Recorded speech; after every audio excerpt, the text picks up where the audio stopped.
Bonjour et bienvenue dans l'atelier de numérisation des archives de la Bibliothèque patrimoniale et du devoir de mémoire d'Abbeville. En complément de l'exposition photographique sur la Grande Guerre, nous allons évoquer ensemble le don Marlière. Ainsi, en 2016, nous avons reçu un don de M. Claude Marlière. Ce don contenait environ 300 plaques de verre stéréoscopiques traitant de la Première Guerre mondiale et 2 visionneuses. Mais qu'est-ce qu'une plaque de verre stéréoscopique? Aujourd'hui, pour prendre une photo, nous pouvons utiliser notre téléphone ou un appareil photo. Et les techniques utilisées pour prendre une photographie ne cessent de s'améliorer. Alors, comment faisait-on une photo avant ces innovations? À la fin des années 1830, Louis Daguerre, un décorateur de théâtre parisien, crée un appareil pour faire des portraits ou des clichés mettant en avant la nature. Cet appareil, c'est le daguerréotype. Ce n'est pas le premier procédé photographique, mais c'est le premier à enregistrer et afficher une image permanente et totalement exploitable. Cet appareil pesait 50 kg. Les prises de vue étaient faites sur des plaques de cuivre enduites d'une émulsion, puis traitées chimiquement pour développer une image. Mais les prises de vue imposaient de rester au moins 3 minutes immobiles. Après les prises de vue sur daguerréotype, les années 1851 voient arriver la photographie sur plaque de verre. Le verre devient alors le support et permet d'obtenir des images positives ou négatives. La plaque de verre a un côté brut et un autre côté sur lequel a été ajoutée une émulsion sensible à la lumière. Cette émulsion est constituée de sel d'argent mélangé à un liant pour adhérer à la plaque. A l'inverse du daguerréotype, cette technique réduit considérablement le temps de pose à la prise de vue. Elle permet aussi, grâce à la matrice plaque de verre, la multiplicité des tirages. On attribue ce nouveau procédé au Britannique Frederick Scott Archer. Le premier liant utilisé pour la technique sur plaque de verre a été l'albumine, puis le collodion. Mais il rendait les plaques de verre humides et présentait un inconvénient majeur. Le négatif devait être préparé, exposé, puis développé en un temps très court, car il n'était plus utilisable une fois sec. Au début des années 1871, un Anglais, Richard Maddox, invente une plaque de verre avec un liant de gélatine qui va permettre d'obtenir une plaque photographique sèche appelée plaque au gélatino-bromure d'argent. Adoptée rapidement, sa production devient vite industrielle.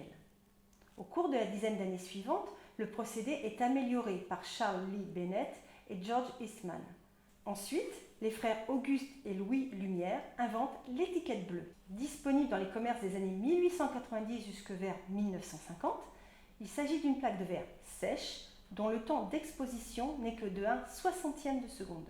Les 2 visionneuses stéréoscopiques faisant partie, elles aussi, du don de M. Marlière, permettaient de visionner les plaques stéréoscopiques en relief.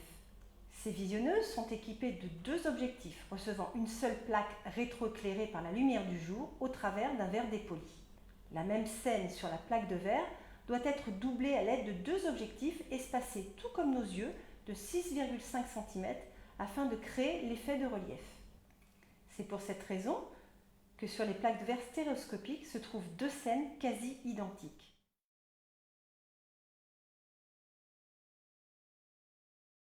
Les photographies sur plaques de verre au gélatino-bromure d'argent sont très fragiles. Il faut éviter toute fausse manipulation qui risquerait de causer des dommages irréversibles. Elles doivent être absolument manipulées avec des gants pour ne pas laisser d'empreintes ou de marques d'humidité sur le verre.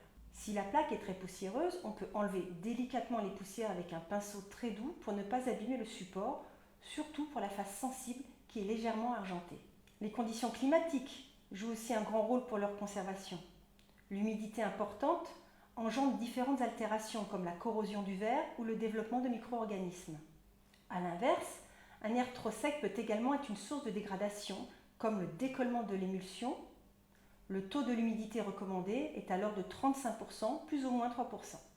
La température est très importante aussi pour la bonne conservation des plaques de verre. Trop élevée, elle accélère la dégradation des matériaux. La température conseillée est d'environ 21 degrés Celsius, plus ou moins 2 degrés. La lumière est elle aussi à surveiller. L'intensité de l'éclairage ainsi que sa durée d'exposition peut à long terme provoquer le décollement et des craquures de l'émulsion. L'éclairement recommandé est de 50 lux. Enfin, la pollution. Les polluants contenus dans l'air mais aussi dans des matériaux de mauvaise qualité comme le plastique, le bois ou la peinture. Il est nécessaire de retirer les plaques de verre de leur boîte d'origine en carton ou en bois car ils peuvent dégager des produits néfastes. Les plaques de verre, après dépoussiérage, seront conservées dans des boîtes de carton neutre prévues à cet effet ou dans des containers en aluminium anodisé. Les plaques fêlées sont rangées horizontalement. Pour celles qui sont cassées, chaque morceau est isolé dans une pochette et placé verticalement. Les boîtes doivent être stockées à l'abri des risques d'inondation et dans une position facilement accessible étant donné leur poids et leur fragilité.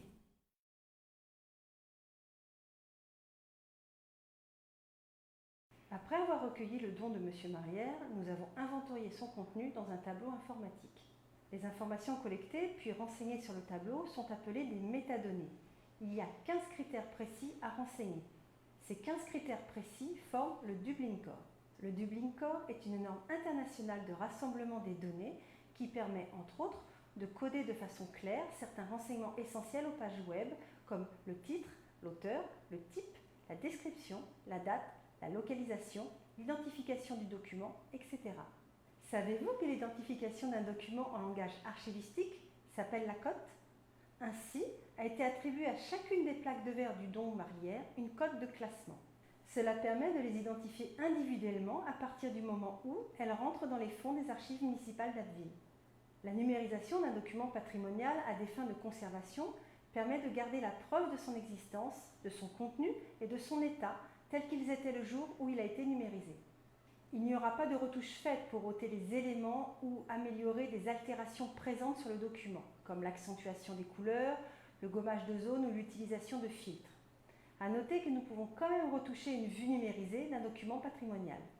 Par exemple, pour créer des affiches, des catalogues, mais dans ce cas, on va créer un fichier supplémentaire à partir du fichier source de conservation qui lui servira toujours de référence. Une fois que le document a été scanné en fichier numérique, il pourra ensuite être visionné pour consultation, imprimé ou diffusé sur des médias. Pour les plaques de verre stéréoscopiques de M. Marlière, nous avons utilisé un scanner spécial de format A3. Il permet de numériser des plaques de verre, des diapositives ou des négatifs photographiques. Pour ce faire, on positionne la plaque de verre stéréoscopique sur la vitre du scanner et on ouvre le logiciel de numérisation. Dans ce logiciel, on va venir compléter les paramètres de numérisation en fonction du type de fichier d'image voulu à la sortie, mais aussi du format du document et la définition ou résolution de l'image souhaitée. Ici, nous avons opté pour un fichier TIFF doublé d'un fichier JPEG, un format de document A4 et une définition ou résolution de 800 dpi. On n'oublie pas de nommer le futur fichier numérique en reportant la cote archive qui lui a été attribuée pendant le travail d'inventaire. Une fois toutes les informations entrées dans le logiciel, on lance le processus de balayage de l'image par le scanner. Le temps de restitution de l'image numérisée peut être plus ou moins long en fonction de la définition ou résolution choisie. Plus la définition ou résolution est forte, plus l'image va prendre de la place en termes de mémoire informatique.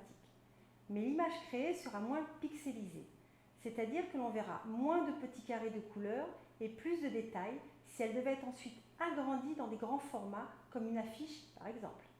Ensuite, on va vérifier la qualité de l'image qui a été numérisée, puis à l'aide d'un logiciel de traitement de l'image, on va redresser et détourer la vue numérisée.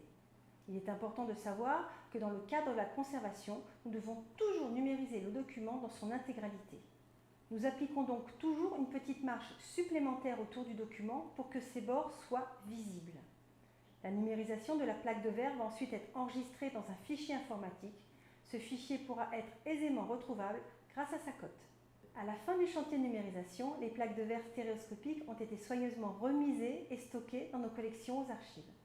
Enfin, les fichiers de numérisation sont conservés dans nos bases informatiques et peuvent être consultés via Internet sur le portail des collections des archives de la Bibliothèque patrimoniale et du devoir de mémoire sous l'adresse internet www.pégase.abbeville.fr que vous trouverez à disposition dans l'ordinateur portable à côté de l'écran. Bonne consultation et à bientôt.